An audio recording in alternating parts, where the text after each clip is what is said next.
თქვენ უყურებთ კურიერს 6 საათზე ახალ ამბებს ლუკა ჩანგელია გაგაცნობთ. ახლა კი უცხოეთის ამბები მოლაპარაკებები ამერიკის შეერთებულ შტატებსა და ირანს შორის დაიწყო. ინფორმაციას კატარის საგარეო საქმეთა სამინისტრო ავრცელებს. ვიმედოვნებთ, რომ ეს შეხვედრები ყოვლის მომცველი და მუდმივი შეთანხმების გაფორმებას გამოიწვევს, რომელიც ურთიერთგაგების მემორანდუმით გათვალისწინებულ ყველა ასპექტს გაითვალისწინებს. ნათქვამია კატარის დიპლომატიური უწყების განცხადებაში. ვაშინგტონიდან ამერიკელი მომლაპარაკებლების ჯგუფს ვიცე-პრეზიდენტი ხელმძღვანელობს ჯეიდი ვენსთან ერთად შვეიცარიაში არიან ჯარედ კუშნერი და სტივ უიტკოფი. დელეგაციის წევრები უკვე შეხვდნენ შუამავალი პაკისტანის პრემიერ-მინისტრს. კომენტარი მედიასთან შესაძლო მოლოდინების შესახებ გამგზავრებამდე ცოტა ხნით ადრე ჯეიდი ვენსმანს გააკეთა. მოლაპარაკებებზე ჩვენ გვეყოლება უმაღლესი დონის პოლიტიკური ხელმძღვანელობა. შვეიცარიაში მხოლოდ 1 ან 2 დღით შევძლებ დარჩენას. ტექნიკური გუნდი კი ცხადია ადგილზე დარჩება. იმედი მაქვს, რომ ირანის ბირთვული მასალების საკითხთან დაკავშირებით მოლაპარაკებებში პროგრესის მიღწევა შესაძლებელი იქნება. ერთ-ერთი მთავარი პრიორიტეტი ლიბანში ცეცხლის შეწყვეტის საკითხში წინსვლაა. ლიბანი კვლავ გახდა ისრაელის მხრიდან სარაკეტო იერიშების სამიზნე და ამ ვითარებაში მუდმივი კონტროლია საჭირო. ეს ორი მნიშვნელოვანი საკითხია, რომელზეც კონცენტრირებული ვართ. დარწმუნებული ვარ, რომ ირანელებსაც ექნებათ საკითხები, რომელთა განხილვაც სურთ. უკვე შედგა შეხვედრა ირანის წარმომადგენლებსა და პაკისტანის პრემიერ-მინისტრს შორის. როგორც უკვე ცნობილია, შეჰბაზ შარიფი დაპირისპირებულ მხარეებს მედიაციას უწევს. ქალაქ ბიურგენშტოკში თეირანიდან დღეს ჩასულ ჯგუფს ისლამური რესპუბლიკის პარლამენტის თავმჯდომარე ხელმძღვანელობს. დელეგაციაში ასევე შედიან ირანის საგარეო საქმეთა მინისტრი, უსაფრთხოების, ფინანსებისა და ნავთობის სექტორის წარმომადგენლები.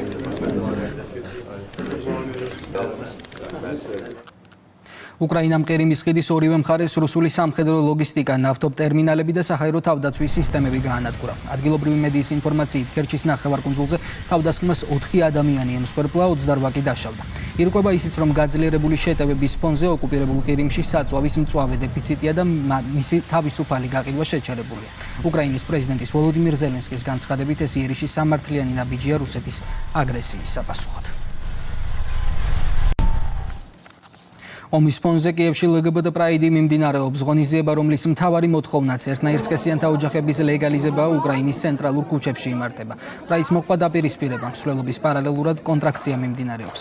დემონსტრანტები პრაიდის დაშლას მოითხოვენ. ადგილობრივი მედიის ინფორმაციით, მომიტინგეებმა უკვე დაიკავეს მაიდანი. სააგენტო უნიანის ცნობით კი ადგილზე პოლიციის დანაყოფებია მობილიზებული, ისინი უსაფრთხოების ზომების გაკონტროლებასაც ცდილობენ.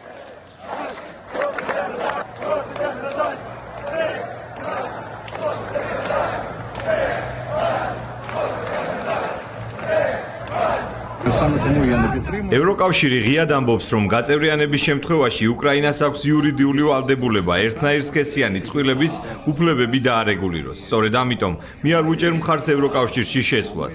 პოლიტიკურ გაერთიანებაში გაწევრიანება პირდაპირ ნიშნავს გაუარესებულ მდგომარეობას, მაგალითად მიგრანტების მიღების მიმართულებით, ასევე LGBT საკითხების თავსმოხვევას. ჩვენ ვემხრობით მხოლოდ ერთ რამეს: უკრაინა უნდა იყოს ქრისტიანული ქვეყანა. ამასთან ერთნაირსკესიანი პირების ქორწინების დაკანონება პირდაპირ წინააღმდეგობაში მოდის. ეს ჩვენთვის, ჩვენი ეროვნულობისთვის კატეგორიულად მიუღებელია. წელს პრაიდს მასპინძლობს მოლდოვაც. ფესტივალის სლოგანია „სიყვარული ქმნის, კანონი იცავს“. პრაიდის მონაწილეების მთავარი მოთხოვნა კი ერთნაირსკესიან წყვილთა ურთიერთობების სამართლებრივი აღიარება, LGBT ოჯახების კანონით დაცვა და მათთვის შესაბამისი უსაფრთხო გარემოს უზრუნველყოფა. ღონისძიება მოლდოვაში მასშტაბურად აღინიშნება და უკვე 1 კვირაა მიმდინარეობს. პრაიდის მონაწილეები დღეს კიშინიოვის ქუჩებში დასკვნით საზეიმო მარშსაც გამართავენ.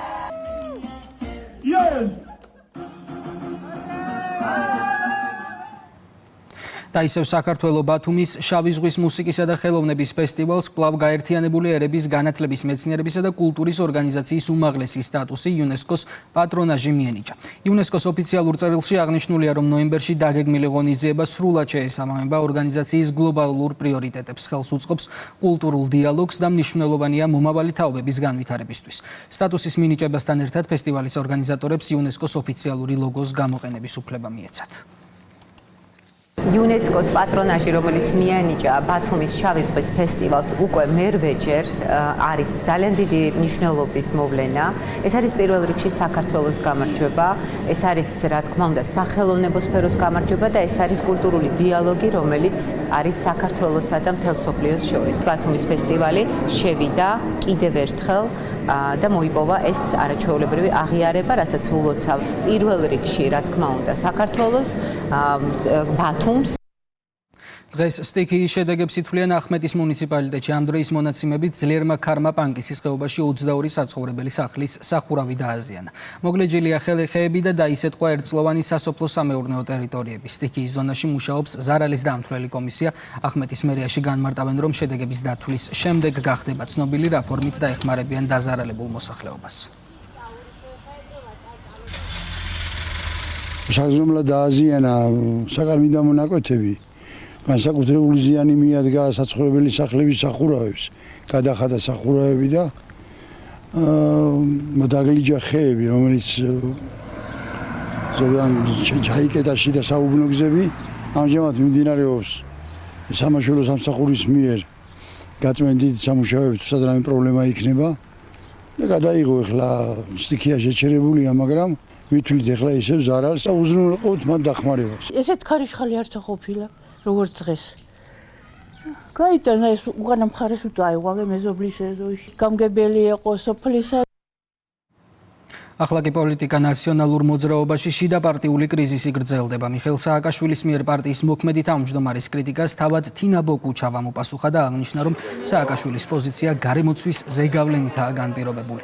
ნაციონალური მოძრაობის წევრების ნაწილი აცხადებს, რომ დაგეგმილი ცვლილებების შესახებ წინასწარ იყვნენ ინფორმირებული. არსებულ დაპირისპირებას ოპოზიციური ძალის მორიგლუსტრაცია დაფასებენ საპარლამენტო უმრავლესობისა და საკანონმდებლო ორგანოს სხვა პოლიტიკურ ჯგუფებში.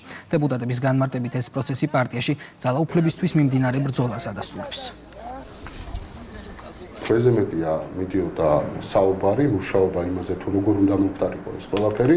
მე ამასთან დაკავშირებით ინფორმირებული ვიყავი და მათ შორის ჩვენი გუნდის წევრებიც, როგორც ლიდერები, ასევე პოლიტიკური საბჭოს წევრები. რაც შეეხება თინათინ ბუკუჩავას განცხადებას, ეს ეხება უკვე იმ პოსტს, სადაც თანათავმჯდომარეები უნდა ყოფილიყვნენ თინა ბუკუჩავა და ნანუკა ჟორჟოლიანი, თუმცა აი თინას განცხადების შემდეგ თვითონ შეცვალა პოზიცია, რომ არ დათანხმდა თანათავმჯდომარედ ყოფნას.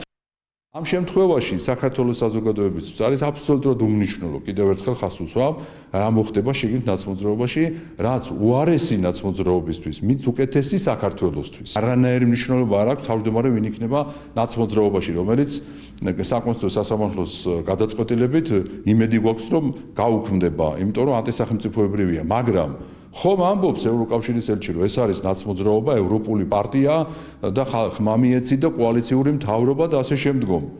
აგერ შიდა აქტივის მიერ არჩეულ თავმჯდომარეზე დილის საუზმის მერე გადააყენა სააკაშვილმა ყოველგვარი წესების დარღვევით და პრემიერ-მინისტრი ყოფილიყო, ესე უნდა გადამდგარიყო. ანუ ქვეყანას ამას თავაზობთ ევროკავშირის ელჩის მიმართ. ასეთი ტიპის პარტიას, რომელსაც ეს ბენელი წარსული აქვს. და დღის სხვა თემები შინაგან საქმეთა მინისტრი აჭარაში იმყოფებოდა. სულხან თამაზაშვილმა რეგიონში საზაფხულო სეზონის უსაფრთხოების საკითხები განიხილა. პოლიციის ხელმძღვანელებთან შეხვედრაზე აღინიშნა, რომ საპოლიციო დანაყოფები ტურისტული სეზონისთვის სრულ მზადყოფნაში არიან. აქვე აჭარის საპატრულო პოლიციას 30-ზე მეტი ახალი ავტომობილიც გადაეცა, რაც საპოლიციო საქმიანობის ეფექტიანობას გაზრდის. სულხან თამაზაშვილი აეროპორტსა და უწყების სხვა სტრუქტურულ დანაყოფებსაც ეწვია და თანამშრომლების სამუშაო პირობებს გაიცნო.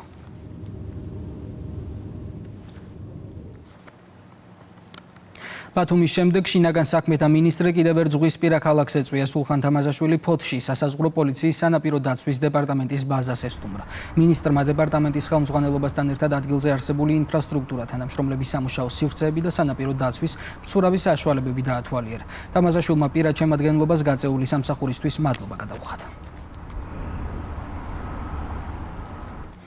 ინფორმაცია მათთვის, ვინც მე-12 კლასის ატესტატის მოლოდინშია. ხვალიდან იუსტიციის სამინისტროს სახელმწიფო სერვისების განვითარების სააგენტო ზოგადი განათლების დამადასტურებელი დოკუმენტის გაცემას იწყებს. კურსდამთავრებულებს ან მათ კანონიერ წარმომადგენლებს განაცხადის შეტანა იუსტიციის სახლებში, სააგენტოს ტერიტორიულ სამსახურებსა და მობილური იუსტიციის სახლებში შეუძლიათ. 31 დეკემბრის ჩათვლით იმოქმედებს სპეციალური პირობაც. დოკუმენტი განაცხადის შეტანიდან მეათე სამუშაო დღეს უფასოდ გაიცემა. პარალელურად შესაძლებელია ატესტატის ელექტრონული ვერსიის ჩამოტვირთვაც პორტალი my.gov.g, რომელიც დედნის თანაბარი იურიდიული ძალის მქონეა. განაცხადის წარდგენა შეუძლია მე-11 კლასის კურსდამთავრებულ პირს, რომელიც ფლობს პირადობის მოწყობას, მის კანონიერ წარმომადგენელს ან მშობელს. მატერიალურად დოკუმენტის მიღების შემდეგ ელექტრონული ვერსიის ჩამოტვირთვა ასევე შესაძლებელია პორტალიდან my.gov.g. აღსანიშნავი არის, რომ 31 დეკემბრის ჩათვლით მე-10 სამუშაო დღეს ატესტატის სრულიად უფასოდ გაიცემა, ხოლო საჭიროების შემთხვევაში შესაძლებელია დაჩქარებული მომსახურებით სარგებლობა. 127-ვე ფილიალი და 20-ვე მობილური იუსტიციის სახლი სრულ მზადყოფნაშია თითოეულ ადამიანს, რომელსაც ჭირდება აღნიშნული დოკუმენტის აღება მოემსახუროს. ასევე ერთი მნიშვნელოვანი გარემოება, რასაც ხაზი მინდა გაუსვა, არის ის, რომ 31 დეკემბრის ჩათვლით აღნიშნული დოკუმენტის მიღება სრულიად უფასოდ შეიძლება იუსტიციის სახლებში. 180 სეზონის გრანდიოზული დასასრული და სცენაზე გაცოცხლებული სპექტაკლი ხანუმა. გრიბოედოვის თეატრში მაყურებელმა რეჟისორ ანდრო ენუქიძის მიერ წარმოდგენილი ცნობილი პიესის ახლებური ინტერპრეტაცია თეატრის დასის შესრულებით იხილა. ღონისძიებას კულტურის მინისტრის მოადგილე დაესწრო პროექტი კულტურის სამინისტროსა და თბილისის მერიის მხარდაჭერით განხორციელდა. ვფიქრობ, რომ ყველამ თავის საქმეს ძალიან წარმატებით გაართვა თავი და ასევე დარწმუნებული ვარ, რომ ეს სპექტაკლი თავის ღირსეულ ადგილს დაიკავებს თეატრის რეპერტუარში. ხანუმა არის რაღაც, ლეგენდა, მითი ამ რეგიონის ერთ-ერთი ისეთი მხატვრული სახე, რომელიც მუდამ იქნება და მუდამ იცხოვრებს. ამიტომ მე გულწრფელად ვთვლი, რომ სხვადასხვა ახალ-ახალი ვერსიები ხანუმების ყოველთვის უნდა არსებობდეს, იმიტომ ეს არის ჩვენი კულტურის ნაწილი. ყოველ შემთხვევაში თბილისური კულტურის ნაწილი. სულ რამდენიმე თვეა თვითონ რაც ხელმძღვანელობა შეიცვალა თეატრში სეზონი მინდოდა რომ დაგვეხურა აუცილებლად პრემიერით და ვფიქრობ რომ ჩვენი მხრიდან წარმატებით გავართვით თავი დანარჩენი შეფასება რასაკვირველია მაყურებლისთვის დაგვითმია. ეჭვიც არ გვევარებოდა რომ ყველაფერი კარგად ჩაივლიდა, რადგან ეს სპექტაკლი ხანუმა საერთოდ არის ძალიან ხალისიანი, ძალიან ემოციური, დადებითი, პოზიტიური სპექტაკლია და რა ვიცი, უკვე ისეთ განწყობაზე ვიყავით ყველანი, რომ სხვანაირად არც იქნებოდა. ქორეოგრაფიული ფესტივალი ქართული საზეიმოდ დაიხურა რუსთავში. 10 დღიანი ღონისძიება, რომელსაც 80,000-ზე მეტი სტუმარი ყავდა, ანსამბლ ქართული ხმების კონცერტით დასრულდა. ფესტივალის მთავარი ჯილდო და 10,000 ლარი ადგილობრივ ანსამბლ ნატოს გადაეცა. წლევანდელი ფესტივალი, რომელიც რუსთავის მერიის ორგანიზებით მესამედ ჩატარდა, ქრისტიანობის 1700 წლის თავსა და უწმინდესი ილია მეორის ხსოვნას მიეძღვნა. უმრავლესი მადლობა ყველას, ვინც ამ პროექტშია ჩასულ და ჩართულ. რომ ლამაზ ალამაზებენ ამ რუსთავის ამ ლამაზ პარკს და ამ ბავშვებს ულამაზებენ ყოველდღიურ ცხოვრებას. არ ველოდით არა. ორი წელია რას ვუშაობთ ჩვენ ერთად. ხოკაში ეს ნინოწმინდის რაიონია, ეს გრანდიოზული ფესტივალია, რაშიც პირველად მივიღეთ ჩვენ მონაწილეობა და პირველი ჯილდო ხვდაწილად. ძალიან დიდი შთაბეჭდილებით ვარ. რა თქმა უნდა, დღეს დავისახე მისდად მომავალ წელს კიდე ჩამოვიდეთ უფრო დიდი მასშტაბით. და ბოლოს ისევ სპორტი 14 წლამდელთა რაგბის 7 კაცა ფესტივალს უმასპინძლა ლამბროლაურმა ღონისძიებას სპორტის მინისტრის მოადგილე და სახელმწიფო რწმუნებული დაესწრნენ. დასავლეთ საქართველოს 8 გუნდის მონაწილეობით გამართული ტრადიციული ფესტივალი უკვე მესამე წელია ტარდება და მისი დევიზია გამარჯვება იწყება მეგობრობით. სპორტის მინისტრის მოადგილემ მოაგბეები დააჯილდოვა და მათ მომავალშიც წარმატებები უსურვა. მე ამარანტების წარმოვადგენ. დიდი ხანია რაც რაგბზე დავდივარ და ასეთ მნიშვნელოვან ტურნირების ჩატარება ყოველთვის ყველას გვიხაროდა და ძალიან მნიშვნელოვანი არის. მე წარმოვადგენ რაგბის კლუბ ბათუმს. რაც შეეხება ტურნირს, იყო ძალიან სანახაობრივი და იყო ძალიან კარგი. მომწონს ეს ტურნირები, იმიტომ რომ ეს ჩვენთვის არის განვითარებისთვის. 8 გუნდი იღებდა მონაწილეობას. მინდა მადლობა გადაუხადო ყველა იმ ორგანიზატორს, ვინც მონაწილეობას იღებდა და იყო ორგანიზატორი ასეთი შესანიშნავი ფესტივალისა. ეს ტრადიცია რა თქმა უნდა გაგრძელდება. ასეთი ღონისძიებები ხელს უწყობს საქართველოში მასობრივი სპორტის განვითარებას, რომელიც ერთ-ერთი პრიორიტეტია ასევე ჩვენი სპორტის სამინისტროსთვის. ეს ტურნირი ამბროლაურში ტარდება მესამე წელია ზედიზე, რაც ეს კლუბი შეიქმნა რაჭა-ლეჩხუმი ქვედა სვანეთი. ეს ტურნირი ძალიან მაგარი არის, სლოგანიც ესეთია, გამარჯვება იწყება მეგობრობით, იმიტომ რომ ეს ბავშვები ერთმანეთს იცნობენ, ერთობიან. ამას თითქმის ტურნირი, ამას ქვია ფესტივალი, უნდა გამარჯვებული ყველა. ეს გაცნობა, მეგობრობა მოედნის გარეთ გრძელდება და ჯანსაღები არიან. მე დღეისთვის ამით გემშვიდობებით მეტი ინფორმაციისთვის ეწვიეთ ჩვენს ვებგვერდს rustaviory.gr და ასკანერეთ QR კოდი და შემოგვიერთდით rustaviory-ს Facebook გვერდზე. არ დაგავიწყდეთ. საღამოს 8 საათზე rustaviory-ს ეთერში მსოფლიო ჩემპიონატის მორიგი მატჩი დაიწყება. საღამოს 10 საათზე კი უკვე კურიერი PS-ი შემოგვიერთდება ავტო გვასალიასთან და სანდრო გაჯახიძესთან ერთად. დროებით.